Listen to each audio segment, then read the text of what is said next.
देखो, जो लोग दवा खाते हैं ना, होम्योपैथिक दवा खाते हैं खासकर, उनके देखोगे दवा की जो उनकी शीशी होती है हमेशा उनके साथ रहती है। खासकर और भी जो लोग क्रोनिक दवा खाते हैं तो हमेशा दवा की पेटी साथ लेके चलते हैं ताकि वो भूले ना। हमेशा पॉकेट में भी रखते हैं कि अच्छा ये दवा खानी है। बहुत बार तो लोग अलार्म भी लगा देते हैं कि इतने बजे हमको ये दवा खानी है, 6 गोली या 8-10 गोली खानी है। अब देखो ये बात बहुत छोटी सी है, लेकिन इस बात में शिक्षा वाली चीज़ है, वो ग्रहण करो। हर बात को बस बात करके मत टालो। सीखने वाली बात क्या है कि दवा खाने के लिए हम दवा की जो पोटली है, दवा का टिफ़िन है या दवा का शीशी है साथ रखते हैं, अलार्म लगा के रखते हैं। तो क्यों ना हम अपने दिमाग के लिए भी कुछ ऐसा करें, हमेशा पॉजिटिव थॉट्स के लिए कुछ ऐसा अलार्म लगा के चलें कि मेरा दिमाग ना भटके। क्योंकि देखो जैसे इंसान फेशियल कराता है तो हर आदमी फेशियल कराने के बाद कुछ दिन तक सुंदर लगता है, मतलब चेहरा उसका साफ़ हो जाता है, रंगत निखर आती है। लेकिन उसको फिर ज़रूरत पड़ती है 8 दिन 10 दिन तक रंगत रहती है, उसको रेगुलर कराना पड़ता है। साथ के साथ घर में भी केयर करना पड़ता है, घर में भी अच्छा खासा फेस पैक लगाते रहना पड़ता है, तभी चेहरे में ग्लो और चमक आती है। अब देखो ये चीज़ें को अप्लाई करो अपने जीवन के साथ, माइंड के साथ भी यही लॉ यही नियम काम करता है। कहने का मतलब क्या होता है कि मन को हमेशा सकारात्मक दिशा में लेके चलो। हाँ, जब आप सुबह उठते हो नेचुरल है, सबका मन खुश रहता है, प्रसन्नचित रहता है। हाँ, अगर रात में आपकी झगड़ा लड़ाई हो गई है परिवार वालों से तब तो अलग बात है। अगर झगड़ा लड़ाई नहीं हुई है तब आप देखोगे सुबह जब उठोगे, मेडिटेशन करोगे, योगा ध्यान चैंटिंग करोगे तो आपका मन बहुत प्रसन्नचित रहेगा, मन बहुत खुश रहेगा। हाँ, लेकिन कितना देर खुश रहेगा? सुबह के 11-12 बजे तक, ठीक है, या 10 बजे तक।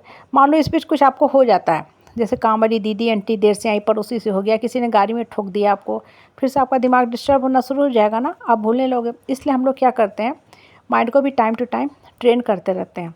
ठीक है, कैसे ट्रेन करते हैं? या तो मोबाइल में अलार्म लगा लेते हैं, या कुछ ऐसा स्टॉप वॉच रखते हैं, या कुछ ऐसा करते हैं जिससे दिमाग के हमेशा पॉजिटिव थॉट्स ही रहे। आपको पता है कि ये लोग सिर्फ बेकार की बात करते हैं, मैसेज करते हैं, तो उनका अगर मैसेज भी आता है तो पढ़ते नहीं हैं। बिना पढ़े ही क्या करते हैं, बाहर से ही डिलीट कर देते हैं, बाहर से ही कर देते हैं, या छोड़ देते हैं, एकदम नीचे डाल के छोड़ देते हैं, नोटिफिकेशन को ही ऑफ़ कर देते हैं। क्यों बेकार की बात करें, सुने कि दिमाग गंदा हो। अब जीवन में ना ये चीज़ आपको खुद करना है। आपने ट्रेनिंग तो ले ली, डॉक्टर ने दवा लिख दिया, पोटली को भी साथ में रखे हुए हो आप, लेकिन कुछ पॉजिटिव चीज़ों पे बहुत हार्ड वर्क हमें करना पड़ता है, तब वो चीज़ें हमें अचीव होती हैं। जैसे अब चीज़ें आपके दिमाग में टिके तो टिके कैसे? ज्ञान की बातें सबको पता हो, किसको नहीं पता? सब कोई जानता है, अच्छी बात सब कोई करते हैं, वाहवाही भी लूटते हैं, ताली भी महफ़िल में काफ़ी पीटी जाती है कि बहुत अच्छा है। तालियों की गुंजाहट जो होती है, गड़गड़ाहट से महफ़िल गूंज उठता है, लेकिन दिक्कत होती है इम्प्लीमेंट करने में। बहुत कम लोग इम्प्लीमेंट कर पाते हैं। और अब देखोगे जो लोग ज्ञान की बातों को इम्प्लीमेंट करते हैं ना, वो प्रवचन भाषण नहीं देंगे, सुकून और शांति के साथ चुपचाप बैठे रहेंगे। उनके चेहरे पे भी अलग तरह का एक चमक होता है, ठीक है।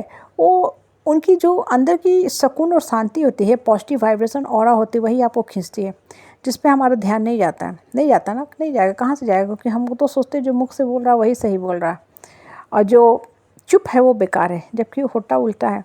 जो चुप रहता है उसकी शक्ति संचित रहती है और वो ज़्यादा जानता है, इसलिए उसकी बातों को लोग ध्यान से सुनते हैं, गौर से। कभी कुछ बोला भी ना तो लोग सोचते हैं कि हाँ कितना गहराई से बोला है, क्योंकि वो कम शब्द में सब कुछ बोल देता है। सागर गागर में सागर वाली बात, ठीक है। और जो लोग दिन भर बोलते रहते हैं, बड़बड़ करते रहते हैं ना, उनकी बातों की कोई अहमियत ही नहीं होती है। लोग मान लेते हैं कि यार इसका तो काम ही है बड़बड़ाना, सत्संग जाना, प्रवचन देना, मतलब सीख के आएगा वहाँ, अपने पे के ऊपर तो नहीं फॉलो करेगा, दूसरे को सिखाएगा।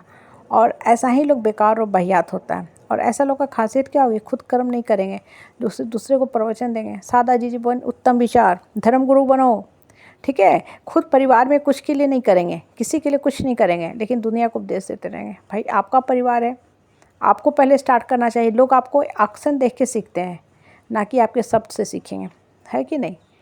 बच्चा भी होता है ना, वो परिवार में सब लोगों को अच्छी तरह रीड कर लेता है, किसका एक्शन कैसा है। जिसका एक्शन होता है ना जैसा, उसी से बच्चा सीखता है, ठीक है।